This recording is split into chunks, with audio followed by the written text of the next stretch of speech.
കൊപ്പത്തിന് പൊൻതിളക്കമേകി 2 പതിറ്റാണ്ടിന്റെ പാരമ്പര്യവുമായി ഗ്രാൻഡ് അക്ഷര golden diamonds, Pattambi road, Koppam. Congress ശക്തമായ ഒരു തിരിച്ചുവരവിനുള്ള ശ്രമത്തിലാണ്. അക്കാര്യത്തിൽ KPCC പ്രസിഡന്റ് അതുപോലെ തന്നെ പ്രതിപക്ഷ നേതാവൊക്കെ പറഞ്ഞ ചില കാര്യങ്ങളുണ്ട്.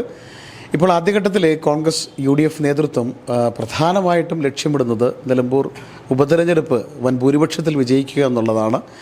അവിടെ അൻവറിസം എന്ന് നാട്ടുകാർ പറയുന്ന ഒരു സംഭവമുണ്ട്. അത് എങ്ങനെ സ്വാധീനിക്കുമെന്ന കാര്യത്തിലൊന്നും ഇപ്പോഴും ആർക്കും ഉറപ്പ് പറയാറായിട്ടില്ല. VS ജോയിയാണ് പ്രഥമ പരിഗണനയിലുള്ളത്. പിന്നെ ആര്യാടൻ ഷൗക്കത്ത് കാലങ്ങളായിട്ട് ആര്യാടൻ്റെ മണ്ഡലമാണ്, ആര്യാടൻ മുഹമ്മദിൻ്റെ മണ്ഡലമാണ്. ഷൗക്കത്തിനും താല്പര്യമുണ്ട്.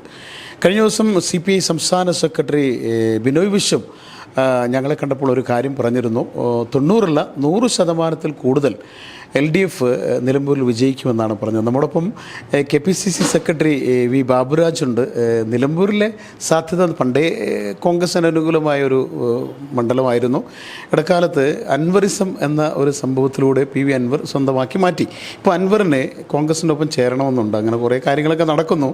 നിലമ്പൂരിലെ സാധ്യത താങ്കൾ എങ്ങനെയാണ് കാണുന്നത്? കോൺഗ്രസിൻ്റെ UDFൻ്റെ സാധ്യത നിലമ്പൂരിൽ 100% കോൺഗ്രസ് നിർത്തുന്ന സ്ഥാനാർത്ഥി, ഐക്യ ജനാധിപത്യ മുന്നണി സ്ഥാനാർത്ഥി വൻ ഭൂരിപക്ഷം ജയിക്കുമെന്ന കാര്യത്തിൽ ഞങ്ങൾക്കൊന്നും സംശയമില്ല. കഴിഞ്ഞ കുറച്ച് കാലങ്ങളായി നമുക്കറിയാം, 2 ടേമായി നിലമ്പൂർ LDFൻ്റെ സ്ഥാനാർത്ഥിയാണ് ജയിച്ചതെങ്കിലും ഈ തവണ ഒരു സംശയമില്ലാതെ കോൺഗ്രസിൻ്റെ, അത് നല്ല സ്ഥാനാർത്ഥികൾ കോൺഗ്രസ് ഉണ്ടെന്ന് തെളിവാണ്. VS ജോയി ആണെങ്കിലും ആര്യൻ ഷൗക്കത്താണെങ്കിലും ഇരു കൈകൾ നീട്ടി നിലമ്പൂരിലെ ഐക്യ ജനാധിപത്യ മുന്നണി പ്രവർത്തകർ അവരെ വിജയിപ്പിക്കാൻ തയ്യാറായി എന്നാണ് നിലമ്പൂരിലെ ഇപ്പോഴത്തെ ഒരു പ്രവർത്തനത്തിൽ ഞങ്ങൾക്ക് മനസ്സിലാക്കാൻ സാധിക്കുന്നത്. കോൺഗ്രസ് അടിത്തട്ടിലുള്ള പ്രവർത്തനം മുഴുവൻ വളരെ ഭംഗിയായി പൂർത്തിയാക്കി. വോട്ട് ചേർക്കൽ നടന്നുകൊണ്ടിരിക്കുന്നുണ്ട്. താഴെത്തട്ടിലുള്ള വാർഡ് കമ്മിറ്റികളും ബൂത്ത് കമ്മിറ്റിയും വളരെ സജീവമായി നടന്നു. അത് പൂർത്തീകരിച്ചു. അതിൻ്റെ എല്ലാ പ്രവർത്തനവും പൂർത്തീകരിച്ചു. BLAമാരുടെ നിയമനം നടത്തി.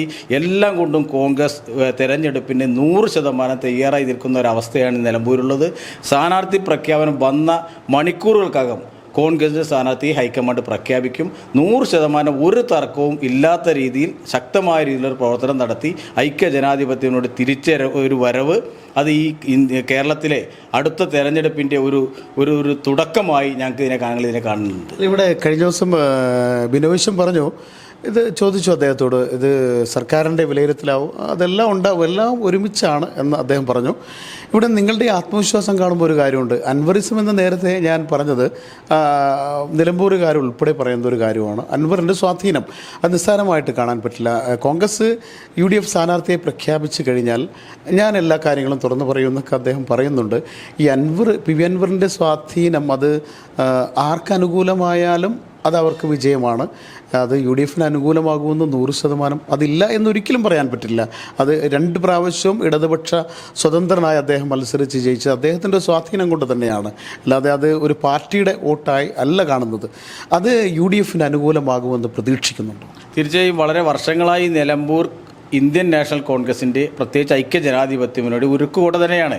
കഴിഞ്ഞ 2 ടേമിലായി അൻവർ വിജയിച്ചു എന്നത് അത് നമുക്കൊക്കെ മനസ്സിലാക്കാം. പക്ഷേ ആ ഒരു സാഹചര്യമല്ല ഇപ്പോഴുള്ളത്. അൻവർ അടക്കം ഇന്ന് അഴിമതിയിൽ മുങ്ങിക്കുളിച്ച് നിൽക്കുന്ന മുഖ്യമന്ത്രി പിണറായി വിജയനെതിരെ ഉള്ള ഒരു ആഞ്ഞടിച്ചുകൊണ്ടാണ് അൻവർ ആ MLA സ്ഥാനം രാജിവെച്ചത്. അവിടുന്ന് അങ്ങോട്ട് ജനങ്ങൾ ഇതൊക്കെ നോക്കിക്കാണുന്ന ആളുകളാണ്. തീർച്ചയായും അത് ഐക്യ ജനാധിപത്യ മുന്നണിക്ക് അനുകൂലമായി ഇന്ത്യൻ നാഷണൽ കോൺഗ്രസ് ആരെ നിർത്തുമോ ആ ആൾ ജയിക്കുന്ന രീതിയിലേക്ക്, വൻ ഭൂരിപക്ഷം ജയിക്കുന്ന രീതിയിലേക്കുള്ള ഒരു തെരഞ്ഞെടുപ്പാണ് നിലമ്പൂർ നടക്കാൻ പോകുന്നത്. ഏതായാലും തീർച്ചയായും കോൺഗ്രസിൻ്റെ KPCC സെക്രട്ടറി V ബാബുരാജിൻ്റെ ആത്മവിശ്വാസം മാത്രമല്ല, കോൺഗ്രസിൻ്റെ നേതാക്കൾ തന്നെ വലിയ ആത്മവിശ്വാസത്തിലാണ്, തികഞ്ഞ ആത്മവിശ്വാസത്തിലാണ്. നിലമ്പൂർ UDFന് അനുകൂലമാണ്, വൻ ഭൂരിപക്ഷത്തിൽ വിജയിക്കുമെന്നാണ്. ഏതായാലും അവരുടെ ആത്മവിശ്വാസം എത്രത്തോളമാണെന്ന് ഇനി തെരഞ്ഞെടുപ്പ് ഒക്കെ കഴിഞ്ഞ് നമുക്ക് കാണാം. അതുവരെ നമുക്ക് കാത്തിരിക്കാം. ക്യാമറമാൻ ബിനുവിനൊപ്പം ജബ്ബാർ വേണാട്ട്, നീള 24 ലൈവ്.